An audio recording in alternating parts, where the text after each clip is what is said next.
The night air over Westminster seemed to hold its breath, as if the River Thames itself were listening. Gas lamps flickered against the stone walls of Parliament, and inside those walls, a man with silvered hair and burning eyes prepared to gamble his legacy. William Ewart Gladstone, for times Prime Minister of Britain, was about to speak words that would shake the foundations of an empire and awaken a question that had haunted Ireland for centuries. Who has the right to rule a nation? Gladstone had not always been Ireland's champion.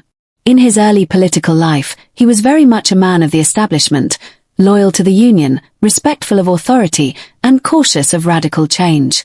Yet Ireland refused to be ignored. Famine, eviction, rebellion, and sorrow echoed across the Irish Sea, and with each passing year Gladstone listened more closely. He read reports of tenant farmers driven from their land, of villages emptied by hunger, of a people governed from London but rarely understood there. Slowly, almost painfully, his conscience began to shift. By the 1860s, Ireland was no longer a distant problem, it was a moral test. Gladstone spoke of pacifying Ireland, not with bayonets or prisons, but with justice. He disestablished the Protestant Church of Ireland, a bold move in a land where most people were Catholic. He reformed land laws, attempting to protect tenants from the whims of landlords. Yet even these measures felt like treating symptoms rather than the disease. Beneath everything lay the same question, unspoken but persistent. Could Ireland ever truly belong to Britain without governing itself? Across Ireland, a new political force was rising. Charles Stewart Parnell, charismatic and defiant, transformed Irish nationalism into a disciplined parliamentary movement. His demand was clear: Home Rule. Not separation, not revolution, but an Irish parliament in Dublin to manage Irish affairs. To many in Britain, this sounded dangerously close to the breaking of the Union. To Gladstone, it sounded increasingly like fairness. The idea tormented him. Home Rule threatened to split his own Liberal Party, alienate powerful allies, and provoke fierce opposition from Conservatives and Unionists alike. Queen Victoria herself distrusted Irish self-government, fearing chaos and disloyalty. Newspapers thundered warnings of civil war. Friends urged Gladstone to abandon the idea, to protect his career, his party, his place in history.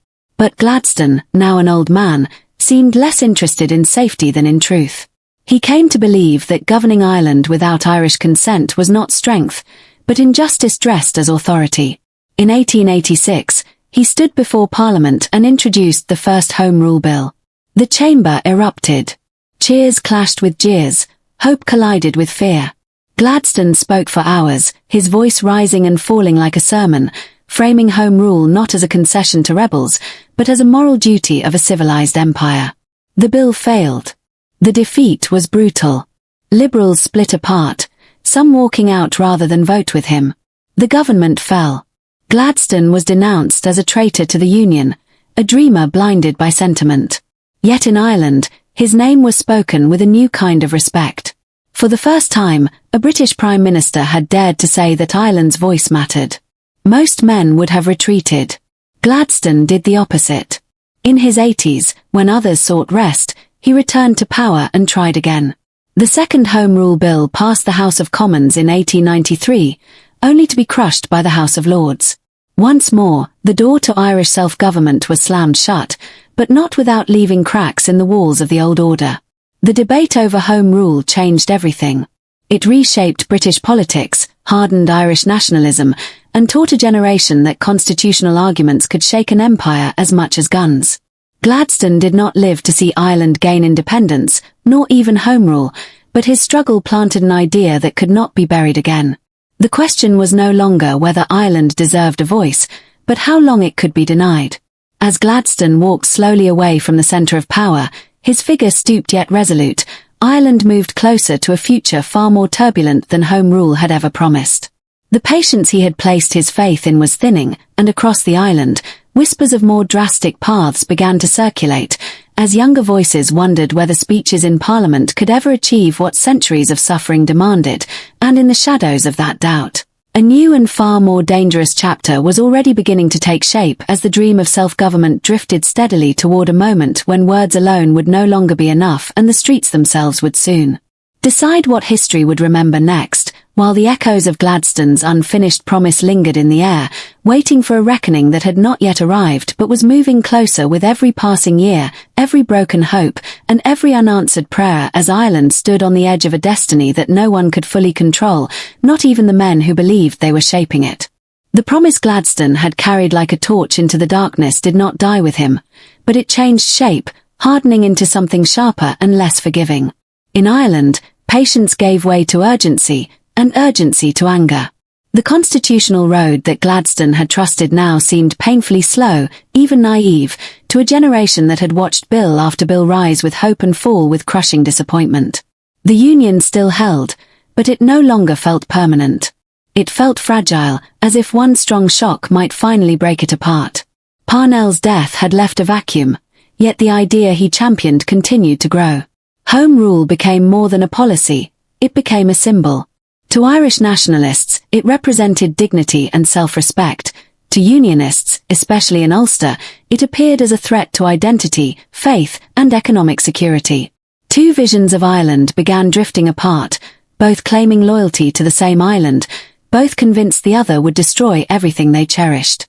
In Britain, the legacy of Gladstone's campaign lingered uneasily. His successors inherited a problem that could no longer be ignored nor easily solved. Each attempt to revive Home Rule reopened old wounds in Parliament. Speeches echoed Gladstone's moral language, but his authority was gone, replaced by cautious calculations and political survival. The empire was under pressure everywhere. India, Africa, the Balkans, and Ireland became one crisis among many, yet stubbornly refused to fade into the background. By the early 20th century, the atmosphere had changed. The Home Rule Bill of 1912 seemed closer to success than ever before, but its progress revealed how deeply divided the island had become. In Ulster, resistance hardened into organisation. Armed volunteers drilled openly, pledging to resist Irish self-government by force if necessary. Their actions shocked some and inspired others, sending a clear message that the constitutional debate was no longer confined to chambers and committees. Nationalists responded in kind. If power respected weapons more than words, then weapons would be found. Ireland filled with uniforms, banners, and whispered oaths. The language of rights slowly merged with the language of readiness. Gladstone's vision of reconciliation through fairness still hovered in speeches and editorials, but on the ground, the rhythm was changing, quickening, growing more dangerous with every passing month. Then came the war in Europe, vast and consuming. World War I froze the Home Rule question in place, promising implementation after the conflict, a phrase that sounded reasonable in London and unbearably vague in Dublin. Thousands of Irishmen enlisted, believing loyalty would be rewarded. Others watched with suspicion, convinced that delay was merely another form of denial. While Britain fought for freedom abroad, Ireland wrestled with what freedom meant at home. In 1916, the tension snapped. The Easter Rising erupted in Dublin, sudden and shocking, a rebellion that many Irish people initially viewed with confusion or even hostility. Yet the British response, swift, severe, and unforgiving, changed everything. Executions turned rebels into martyrs. Public opinion shifted with breathtaking speed, as if decades of frustration had finally found a voice willing to speak in blood. Gladstone had once argued that justice could calm Ireland. Now, injustice seemed to fuel it. The constitutional movement he had nurtured was overshadowed by a revolutionary one, more impatient, more absolute. Sinn Féin rose from the ashes of rebellion, sweeping aside older parties that still believed in compromise. Home Rule, once the ultimate goal, now appeared insufficient to those who demanded full independence. Yet even in this transformation, Gladstone's shadow remained. His insistence that Ireland was not merely a problem to be managed but a people to be respected echoed faintly in debates about the future. Some wondered whether things might have unfolded differently if his vision had been fulfilled earlier, before mistrust hardened into hatred. Others argued it was always destined to fail, that empire and self-rule could never truly coexist. The years that followed were marked by violence and uncertainty. Guerrilla war replaced parliamentary debate. Streets and countryside alike became battlegrounds of ambush and reprisal. The old world of Gladstone, of faith in speeches, reason, and moral persuasion, felt distant, almost unreal. And yet, When negotiations finally returned, when talks replaced gunfire, the language sounded strangely familiar. Autonomy, self-government, consent. Ideas Gladstone had championed decades earlier resurfaced, reshaped by suffering but not erased. The settlement that emerged did not satisfy everyone. Partition carved the island in two, leaving wounds that would ache for generations. Northern Ireland remained within the United Kingdom, while the South moved toward independence. It was not the home rule Gladstone had imagined, nor the United Ireland many had dreamed of, but it was a transformation born from the same question he had dared to ask in Parliament. How long can a nation be governed against its will? As the decades passed, Gladstone's reputation evolved. Once condemned as reckless, he came to be seen by many historians as prophetic. He had sensed the moral limits of imperial rule before others were willing to admit them. He had failed, yes, but failure in politics often plants seeds that success never could. His Home Rule bills, defeated and discarded, had shifted the terms of debate forever. Ireland, meanwhile, continued its complicated journey. Independence brought pride and pain, unity and division. The echoes of the Home Rule struggle could still be heard in later conflicts, in peace talks, in debates over borders and identity. Each generation inherited not only the outcomes, but the unresolved questions Gladstone had wrestled with in his final years. And so the story does not close neatly. It stretches onward, carried by memory and consequence.